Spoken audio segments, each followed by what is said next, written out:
Welcome to Defeat Your Cravings, hosted by Dr. Glenn Livingston, PhD. Glenn has held his doctorate in psychology for more than 30 years and is also a former multi-million-dollar consultant to the big food industry and uses his experience to help you defeat your cravings.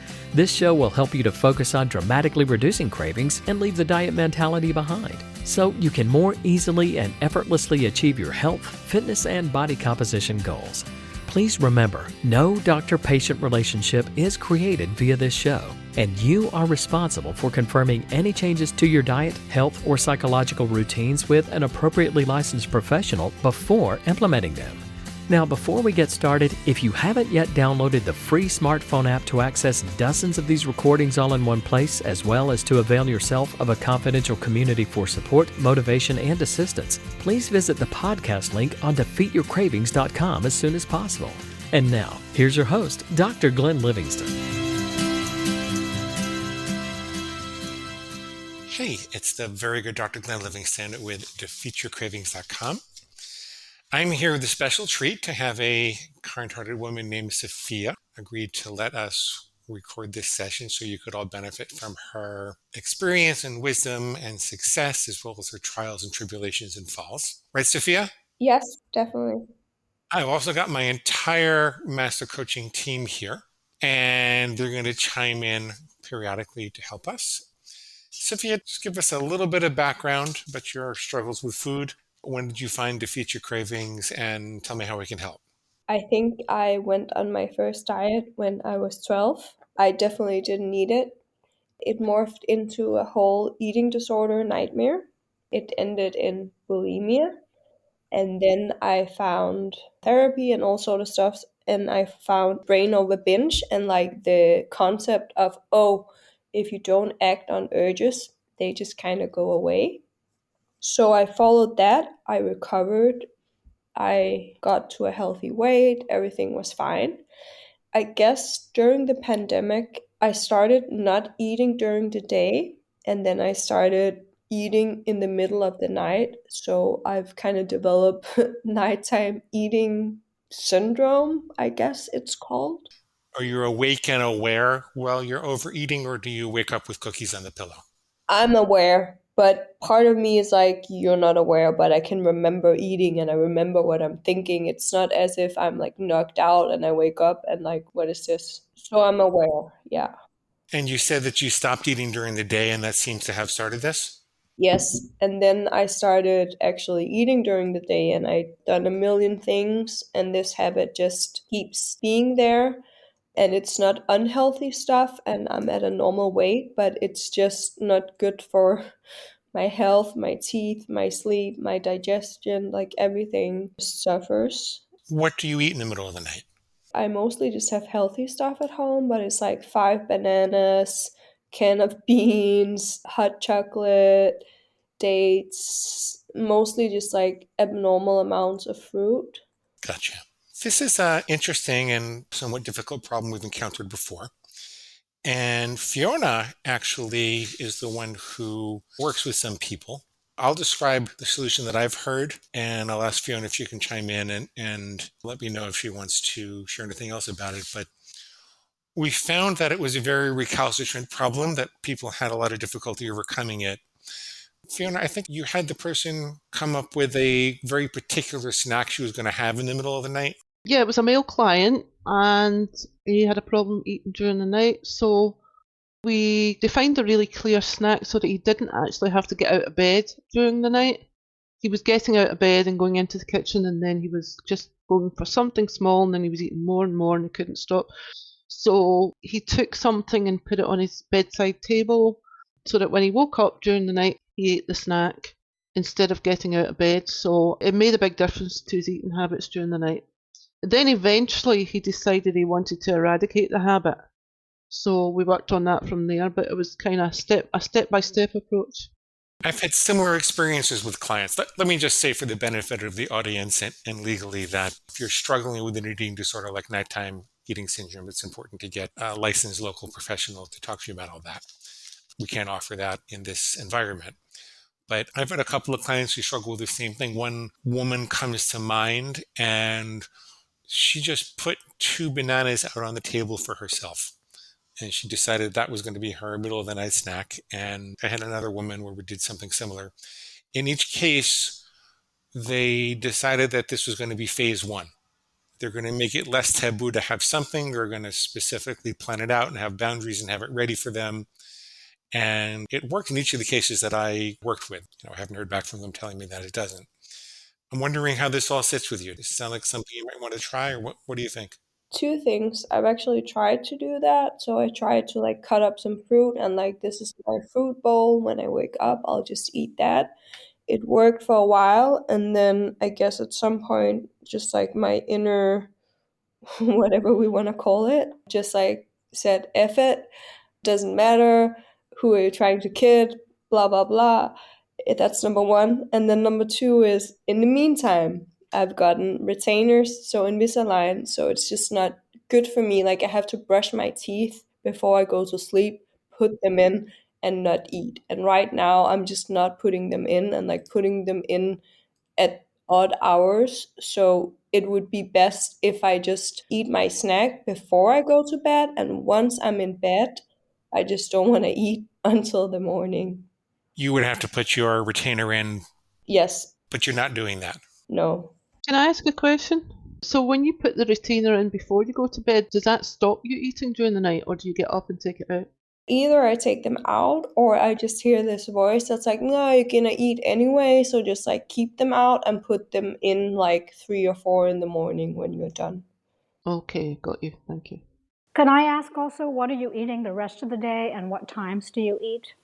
Yeah, so I don't really eat breakfast. I started eating like just a protein shake.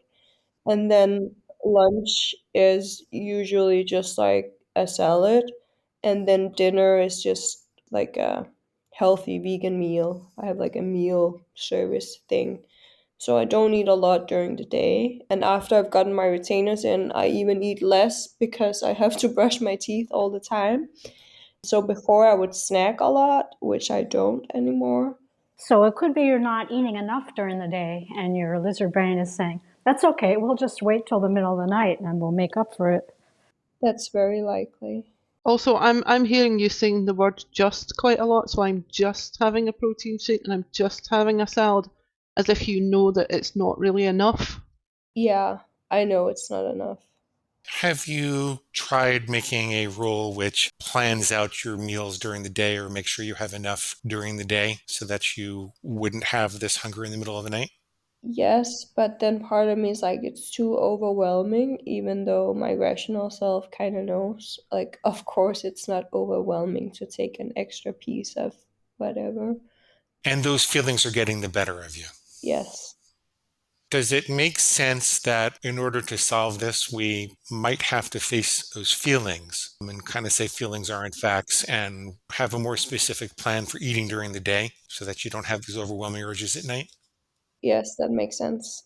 Especially because I think, like, I don't want to admit it, but 100%, that's like, not 100%, but I'm pretty sure that's probably my main issue. Like, I have this voice, no, you can just, like, not eat during the day and then you'll just lose a little bit of weight.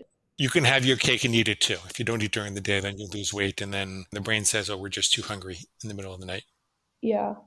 If we just kind of speak intellectually, I understand there are some overwhelming thoughts or feelings that go along with this if you're going to change the behavior. Could you figure out a rule that would help you to have enough food during the day?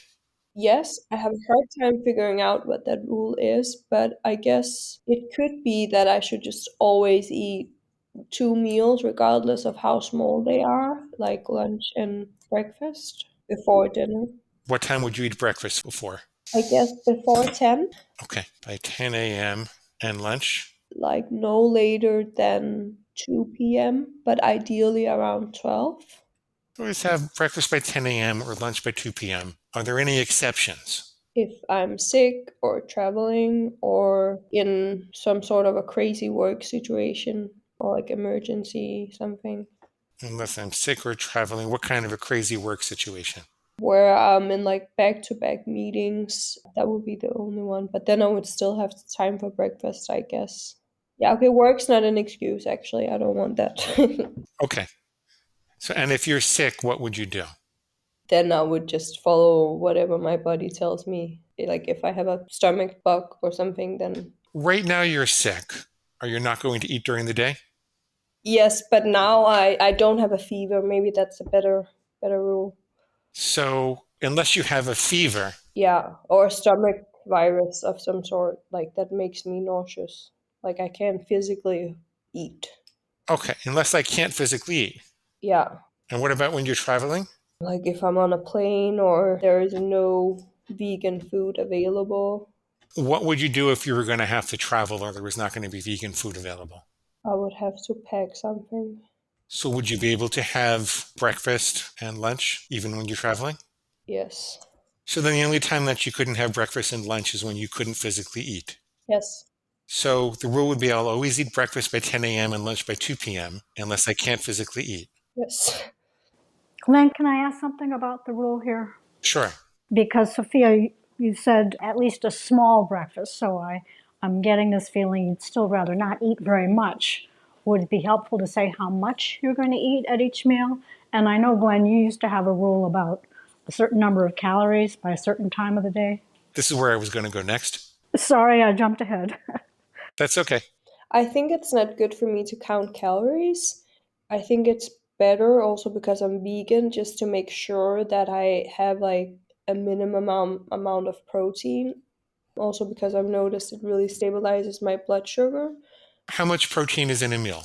So let's say I have at least around, and I don't want to be rigid because that triggers like eating disorder stuff. So around like a serving of protein at each meal because otherwise I'm just gonna have like fruit and or carrots. Okay. So I always eat breakfast by 10 a.m. and lunch at 2 p.m. unless I can't physically eat. And I always include at least one serving of protein. Yeah. Take a second, take a breath, and let me know, do you just intuitively believe, like intellectually and intuitively, that if you had breakfast with a serving of protein by 10 and lunch with a serving of protein by 2, unless you couldn't physically eat, you would have less of a drive to eat in the middle of the night? Yes. What would it mean to you to stop eating in the middle of the night? Let's just say for a week. Let's say you could do that for a week. What would it mean to you? What would be better? My sleep, which would affect my physical and mental health, my energy levels, my digestion, just my self confidence. Because even having this conversation, like I'm doubting myself so much because I've been trying to quit this habit for a long time. So my self confidence is like really affected by this. And I feel really stupid. So I think I will feel much more like empowered and less stuck. Like I just feel like, ugh, doesn't matter, which bleeds into other areas in my life. I also think I'll have like much more energy. I love working out, but obviously, when you don't eat or sleep that much, then you're just not performing as well. What kind of workouts do you like? I like strength training. I like yoga. I like dancing. I like basically anything that makes me sweat. New stuff that I've never tried. You like to move. Yes. You need to feel strong and light to be able to do that, right? Yes. What will happen if you give in to that stuck feeling? What will happen if you just let the pig win and accept this as part of your life for the next 10 years or so? Number one, I guess my expensive retainers will be kind of wasted. I think I'll be depressed, not just from the fact that I'm night eating, but just like from what we know about sleep. And I'll be really anxious and I'll probably age faster than I have to. My skin will suffer, and I also have like this pelvic health thing where my pelvis is tilted, and it's apparently also because I eat so much at night, it like pushes the psoas, which I don't know, does some kind of a structural thing that affects me physically. So I'll be in like physical pain also. And I'll probably be lonely because when you have this type of a problem, it's really shameful. And like my instinct is to isolate a bit. Bad stuff, right? Yes. Yvonne, Fiona, Amy, is there anything you want to chime in with or ask before we move on from this point? Not yet. I'm wondering if there's some strategies she could implement at night. Obviously, she's going through a motivation at the moment, but I'm wondering if there's some strategies that she could implement during the night that would make a difference. Tell me, what are you thinking? Well, we discussed having a snack by the bed. Is that something that she wants to explore, or is that something that she wants to totally eradicate? Sophia, sorry, I should be talking to you. What do you think? I think that the snack by the bed is a really bad idea because of the retainer thing, but the snack part as a gateway and just like have a set amount, I've tried it and I failed, so that's what holding me back. But I think it's a good way to say, okay, only let's say 3 pieces of fruit or 2 pieces of fruit or 5 dates or whatever. I think that's a good idea. I would like to explore that, but not in bed. I'm a little confused. So what is it you want to allow yourself to have a snack in the middle of the night with a very specific boundary, but you don't want to put it out? No, I wouldn't mind having a snack before I go to sleep. I don't want to eat in the middle of the night at all. Oh, okay. So you'd like to have a rule that you eat a snack. How would you define that snack? Let's say max 3 pieces of fruit. And at what time? Just before I go to bed, like before I lay down. I do have a question, Sophia. This is Yvonne. When you say you've tried having small portions in the middle of the night and you failed, I have a couple questions. How long have you struggled with this problem? And what do you mean by you failed? I failed that I didn't keep it up, so I broke the rule.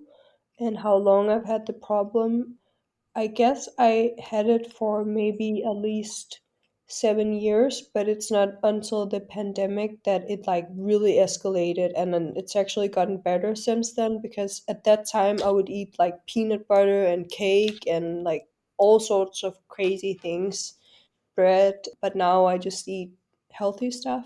And when you say you broke the rule, you failed because you had a certain amount and you ate beyond that?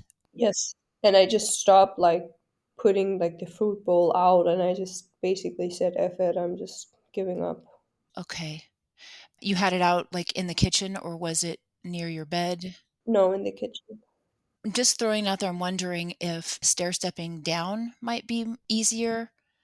Sometimes none is better than some, but if it's been a problem for 7 years, maybe small changes and removed it altogether. I realize that you don't want to do it because of your retainers, but if you're already doing that, then if you stair stepped your way to a permanent change to permanently remove it, then maybe even having the retainer in for a few hours at the beginning of the evening.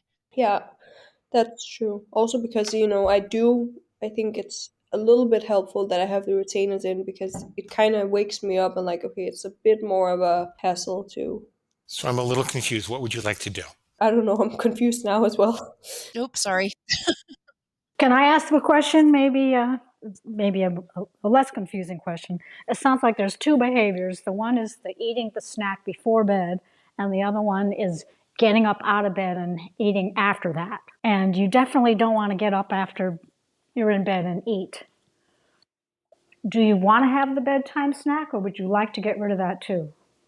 I would like to have a snack before I go to bed, and I would prefer not waking up and eating because I think it disrupts my sleep, to be honest. And I think my brain has like, it's like I'm a dog that just hears a bell at certain times, and my body just wakes up and looks for food, and I kind of want to like not ring the bell, if that makes sense. So I was going to go on with Fiona's idea of a strategy, and that maybe you have, like a statue or a notepad or something that you put in your kitchen or on your bedside, so when you wake up, you see it and it says, "Remember, don't eat," or something like that. Yeah, I already have like a million post-its in my kitchen. Okay, so that's not doing it. No. Okay. So would you like to commit then? Always having breakfast by 10 a.m., lunch by 2 p.m., and always with a serving of protein unless you're physically too sick to eat. I think, to be honest, I think it'll be progress if I just like eat those 2 meals to begin with, and it will have a serving of protein. So even just that kind of feels overwhelming. So just maybe just having 2 meals. So to make the protein a guideline, not make it a Yeah. rule? Okay.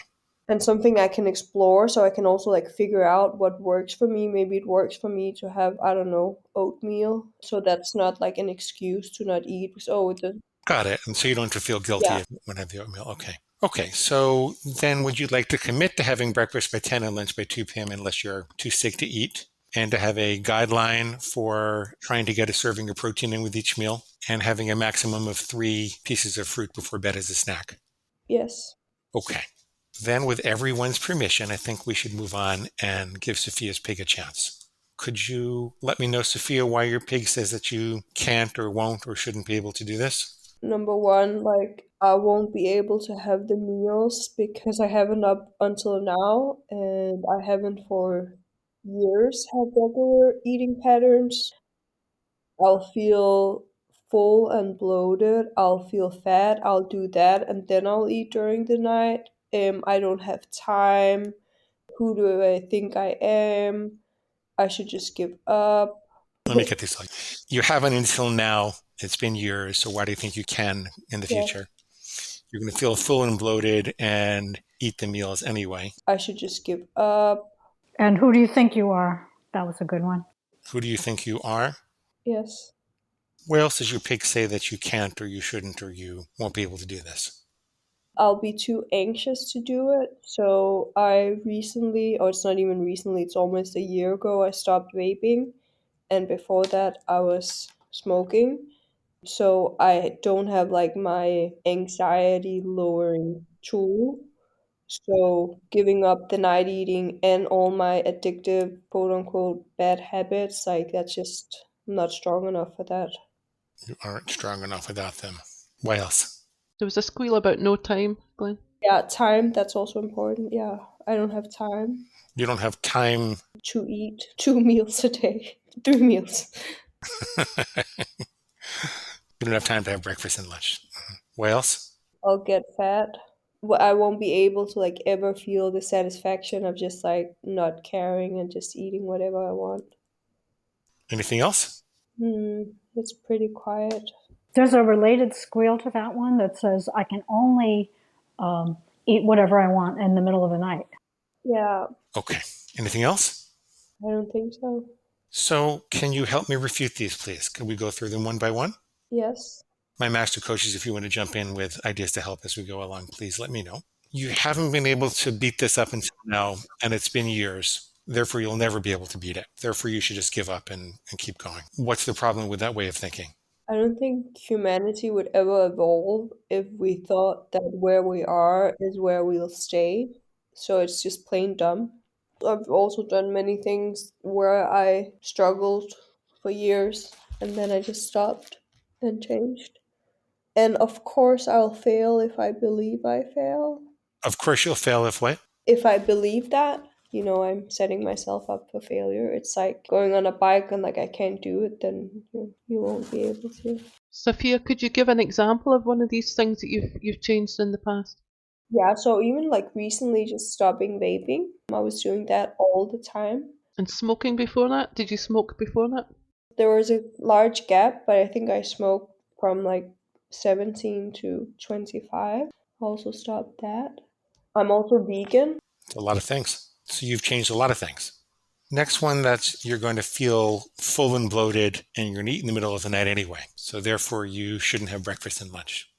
What's the problem with that? I already feel bloated, and I guess maybe I'll feel full and bloated in the beginning, but I guess it's part of being human until my digestive system just recalibrates.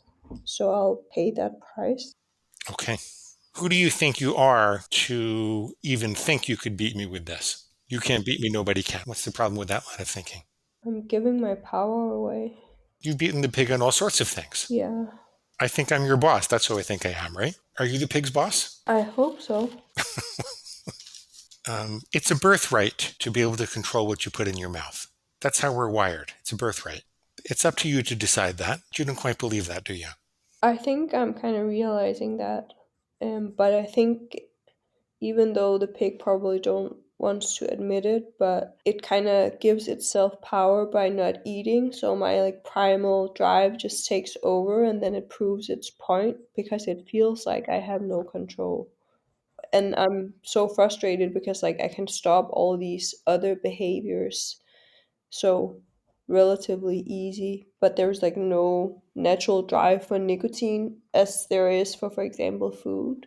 Yeah, that just means the path up this mountain is a little steeper and it requires a little more preparation. It's a bigger problem than you've attacked before. But you've identified the missing pieces. Yeah, You've kind of known that you need to have breakfast and lunch to fix this, right? You've kind of known that. yeah. So what? It doesn't really matter. Shouldn't I do anything then that gives me anxiety? I think it's really good to put myself in situations that triggers that urge because that just teaches my brain that I can handle it and it actually gives me confidence. Hmm. Yeah, and it's entirely possible that the carbohydrates and sugar and whatever else you're eating, it's entirely possible that's reinforcing the anxiety that you feel at night. 100%. The pig says you don't have time to eat 3 meals a day. You don't have time to have breakfast and lunch. You can't afford the time to do that. I think it will give me more time because I'll be more mentally present and not so distracted all the time. So in the long run, it's just an investment and it's also just growing up and caring for myself. So it's like saying I don't have time to brush my teeth. Yeah. When the pig says you can't afford the time to do it, you can't afford the time not to, because this is something that'll put time in your life, not something that takes time away. Exactly. And eating during the night is taking away something because it's interrupting your sleep and having a knock-on effect with everything else. Exactly. I learned the words knock on from I Fiona. say that a lot. The pig says you're going to get fat if you do this. If you have breakfast and lunch, you're going to get fat. So you have to continue not having breakfast and lunch and binging in the middle of the night. I think it's more likely that I'm not getting fat, but that my weight is what it is because of the night eating, because all that we know about the body needs sleep. And I know there are studies showing that calories at night are actually more fattening than during the day. And when I'm traveling and eating during the day, I always lose weight, so it's just a lie. You will never feel the satisfaction of being able to eat whatever you want. Therefore, you shouldn't have breakfast and lunch and just binge in the middle of the night. What's wrong with that? First of all, I've learned through my other, especially vaping addiction, that there's a difference between wanting and liking. I don't like it. It's not enjoyable. It's just like being free of the craving. It's the same with night eating. It's really not enjoyable.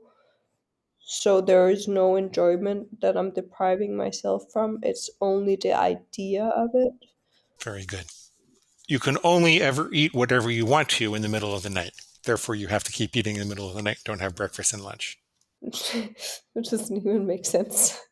It doesn't quite make sense, Yeah, right? as you said, it's my birthright. I can eat whatever I want at any time, but I have to choose it. So you could plan out a meal of whatever you want to for breakfast, lunch, or dinner, right? Yeah. Sophia, can I ask you a question? The food that you're eating, you were talking about eating during the night. Is that food that you normally eat during the day anyway, the type of food? Yes, actually. So it's the same type of food. So the pig's saying that you're missing out on something, but actually it's the kind of food that you eat anyway. Yeah. And I would be fine with eating during the day. Well, how confident are you, let's just say for the next 72 hours, that you're going to have breakfast by 10, lunch by 2, unless you can't physically eat because you're so sick, that you're going to try to have a serving of protein with every meal, and that you're going to have a maximum of 3 pieces of fruit before bed? Like how secure I am in doing it. How confident are you that you could do the next 72 hours like this? So that's just 3 days. 99%. And is there a specific squeal that's responsible for the other percent? Maybe just the like, who do you think you are? Like, I'm afraid of when the cravings come that I'll just feel helpless. So where is the truth and where is the lie in that? The truth is that I've just believed it, and I've not, as I know, but I've just, my willpower at night is just like gone. But I haven't accepted that there's some discomfort in changing habits, basically. And I haven't been willing to feel that, and I haven't trusted that it gets better. So there's some truth to that I'll probably feel helpless. That's not the same as I am helpless. Mm. Hmm. I think we might have missed a squeal that I wrote down. It's along the same lines. And it is, why do you think you will beat me? And with that, you don't have any of those anxiety relieving tools. Is there something that you can do in the moment that you're feeling that in the middle of the night that can be anxiety relieving or answers the question, why do you think that you can beat me? They might go hand in hand together. I actually been experimenting with like listening to guided relaxations, or like yoga nidra, or just like a sleep story or music, and that's really effective. Would you have that available to you in the middle of the night if you wake up? Yes, I just have to remember, I guess. Go out of autopilot and do something different. How would you remember to do that? That's a good question. Especially because it's when I wake up, so like I don't want to set an alarm. I guess I could write a note for myself or like make a rule like when I wake up and like if I have to pee, I do my thing, but when I go back to bed, I just have to press play on like a relaxation thing. Would that be effective? I don't know. As you were going to bed, if you had a mantra about it or had a little note by the bed that you read, you meditate to get back to sleep. What do you think? That's a good idea. How confident are you that you're always going to have breakfast and lunch by 10 a.m. and 2 p.m. unless you're too physically sick to eat, maximum of 3 pieces of fruit before bed, and that you're going to try to have protein with every meal? Right now I'm 100% actually. What questions or concerns do you have? I think just that it's many changes, if that makes sense. So it's both like the habit of eating at certain times and meals and all that goes with that, and it's stopping the night eating. So it's like a lot of things all at once. That's true, but your pig is framing it in an overwhelming way. It's really one change, which is the adjustment of when your food is taken in. That's actually a really good point. You're just shifting around when your food is eaten. Yeah, that's a really good reframe. What other questions or concerns do you have? What if I fall back? Like if I miss a meal or I eat 4 pieces of fruit? Um, would it be helpful to turn the 3 pieces of fruit into a guideline? Yeah, it actually would. What would you do if you missed a meal? I would just jump back on the rule and just say, that was not so good, and then just not repeat it. Same thing as if you accidentally run a red light, right? You'd figure out what happened, how did you miss that? You'd take it seriously because you can't go around running red lights all the time, but you wouldn't run the rest of the red lights in town because of that. Yeah, What other questions or concerns do you have? none actually. Do any of my master coaches have any questions or concerns or any other comments they want to make about this? Thank you. How confident are my master coaches that Sophia is going to have breakfast and lunch for 10 a.m. and 2 p.m.? She's going to try to have protein with every meal. She's going to try to have no more than 3 pieces of fruit before bed between now and Wednesday. 100%. I'm 100%. I think she's going to enjoy it. I think she's going to enjoy it too. Amy? I think you did great. Yes, I don't even want to lose weight, so it's like an old brain thing. I agree. Like I don't care. I would rather gain weight and not have this habit. I think in 3 days she'll already see a difference, even in her sleep patterns and everything else that she mentioned earlier on. I would like her to remind herself that it's more important to get rid of this habit than to lose weight. She's going to feel so much better. And that brings us to the end of today's broadcast of Defeat Your Cravings, hosted by Dr. Glenn Livingston. Now, if you'd like to find out more about the products and services Dr. Glenn offers to help you dramatically reduce your cravings and stop overeating in 90 days or less, please visit defeatyourcravingscoaching.com. That's defeatyourcravingscoaching.com. Thanks.